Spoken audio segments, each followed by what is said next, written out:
Waterloo. The next station is Winchfield.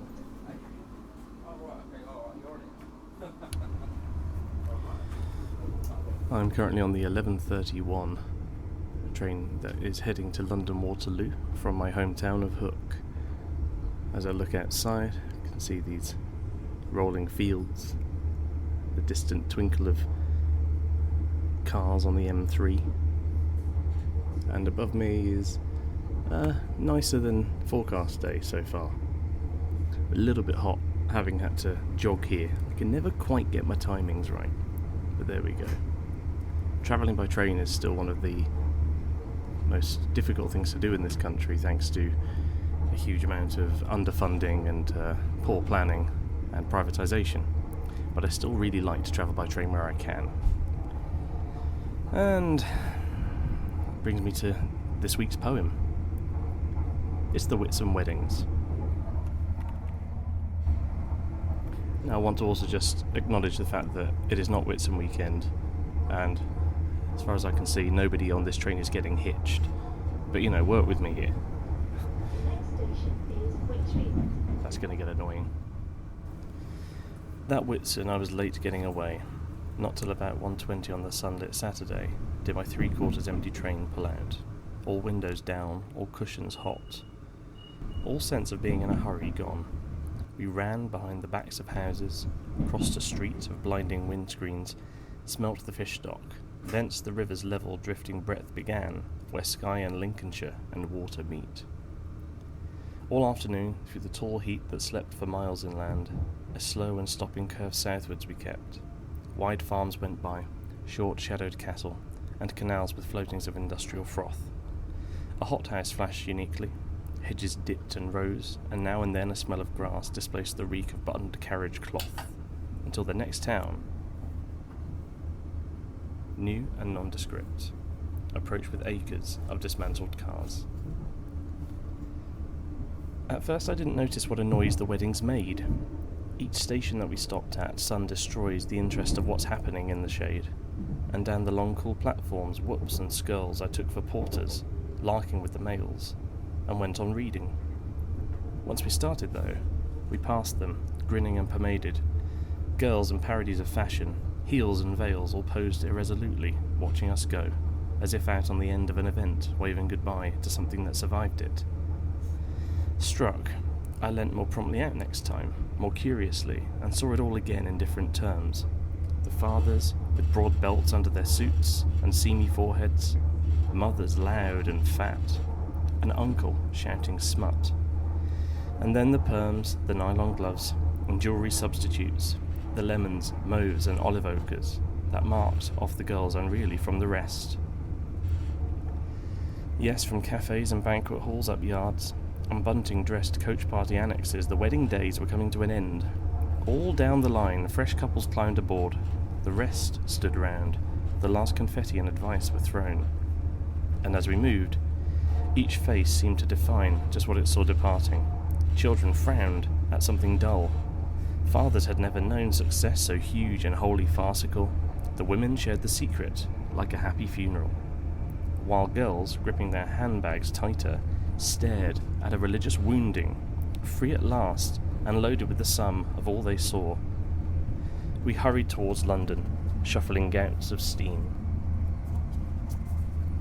Now fields were building plots and poplars cast long shadows over major roads, and for some 50 minutes, that in time would seem just long enough to settle hats and say, I nearly died. A dozen marriages got underway. They watched the landscape sitting side by side. An Odeon went past, a cooling tower, and someone running up to bowl, and none thought of the others they would never meet, or how their lives would all contain this hour.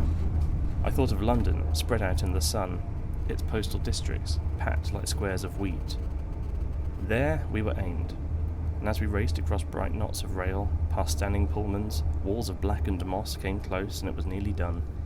This frail travelling coincidence, and what it held stood ready to be loosed with all the power that being changed can give. We slowed again, and as the Titan brakes took hold, there swelled a sense of falling, like an arrow shower, sent out of sight, somewhere becoming rain.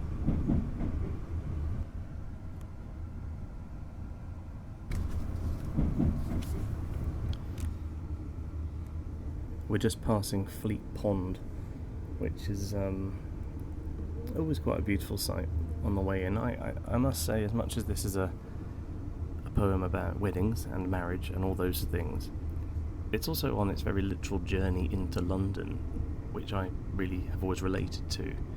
The idea of, as you leave the rural countryside, in my case Hampshire, in Larkin's case obviously travelling down from sort of Humberside, Lincolnshire, you do get such a sense of change in the landscape. I used to travel by train to uni back in the day. I was at University of Chester, and I do remember distinctly seeing the landscape change, seeing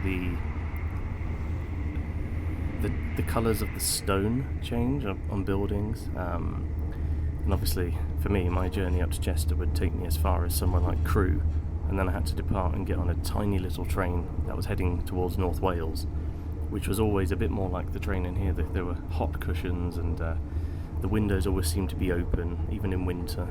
It was a bit more sort of rattly than the sort of more modern trains that I was used to. And in a way, that's the best thing about travelling by rail, is that you actually get to look at your surroundings properly. When you drive, you're concentrating on the road. You're always thinking about what your feet are doing or what your hands are doing. So on many levels, this poem is also just about the observer looking and seeing and capturing so eloquently this sense of moving towards something far bigger, in the literal sense of London, but also something far more metaphysical. And we sort of get this almost like a third person view, despite the fact that it's still written in the first person I. This slow and stopping curve southwards, it's almost like a bird's eye view of this train sort of, puffing its way down through the countryside. And we see this sort of semi-rural, post-industrial revolution stuff, the canals next to the farms and the short-shadowed cattle, which I love that line.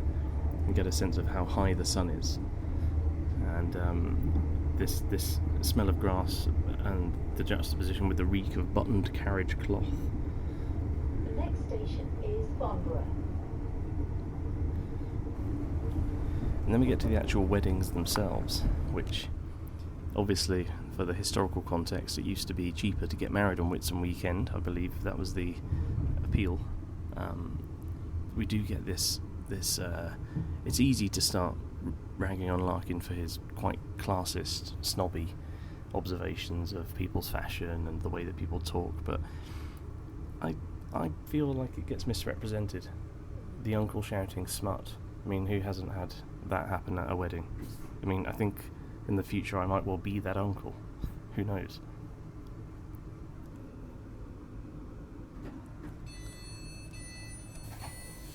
And then, of course, we've got the sort of idea that he doesn't quite spot them at first. London Waterloo. The next station is Brookwood. We get all of these sort of differences between the shade and the sun and these long, cool platforms. There's a sense of the afterlife about it almost, or a sense of maybe purgatorial. And of course, some of this is now very, very dated. We don't tend to have porters larking with the mails.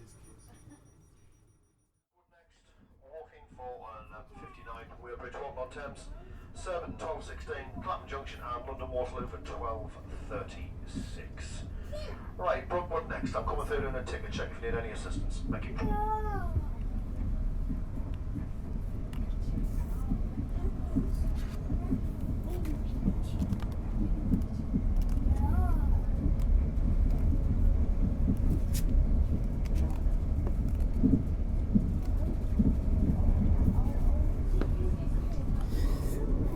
As much as anything else, this is a proper people-watching poem, which I think is one of the great things about travelling by train, is that all these people share this one moment.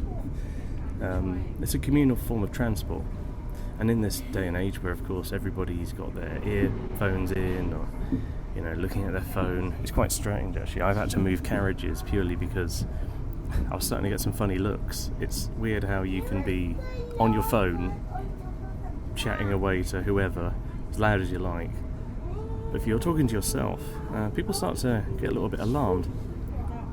Maybe it was my outfit, I'm not sure, but the idea of having Larkin sort of as this observer, I don't think of him as being an observational poet of people in quite the same way, and yet maybe it's because it's these sketches.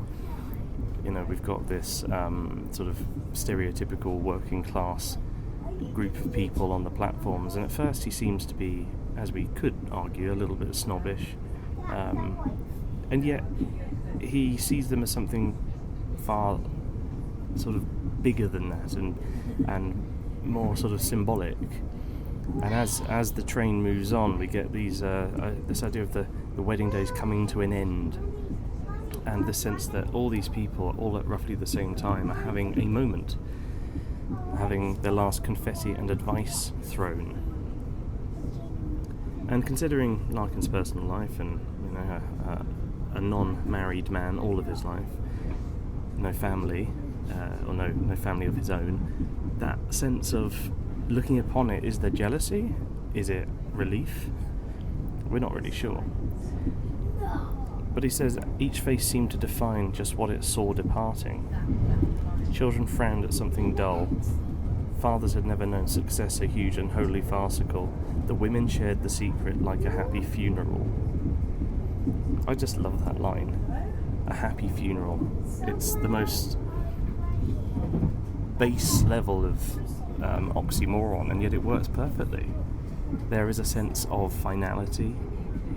That is the end of youth almost. And if you think about the time period, being married was the big event, and typically within however many weeks they would be, oh, now we're having a family, and now we're doing this. And a lot of these people would be very young too, in comparison to today's society. I got married at 32, which was still quite, it felt quite young to me.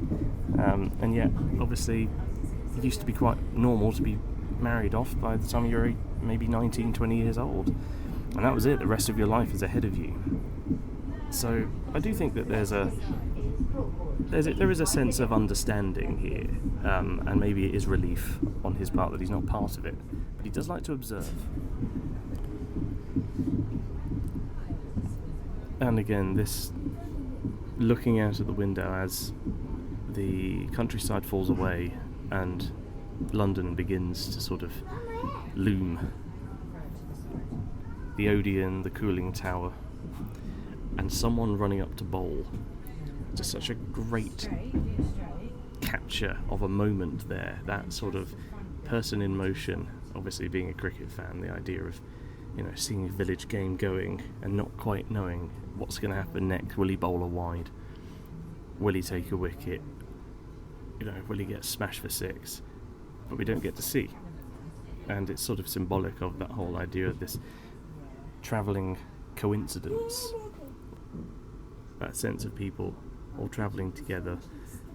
And I'm reminiscent really of a part of what Dickens says about, I think it's when Fred is speaking to Scrooge, and he says that Christmas is a great time because it's when we sort of, actually remind ourselves that we're all fellow passengers to the grave. It made me think of that quite heavily there. Other literary references, for sure, are sort of quite obvious in here. When we get towards the end, this sort of final image, the idea of an arrow shower sent out of sight, somewhere becoming rain, and that to me has more than a shade of Blake about it with the tiger. The when the stars threw down their spears and watered heaven with their tears. So Larkin goes sort of full metaphysical really by the end, and yet what is it? Somewhere becoming rain. This sense of otherness and elsewhere, which he does so well. And when he ends his poems on that sort of almost like a transcendental, if you forgive the term, sort of image, I think it shows his power as a poet, as a writer. It's very, very hard to do that and it not come across as naff. and it works perfectly.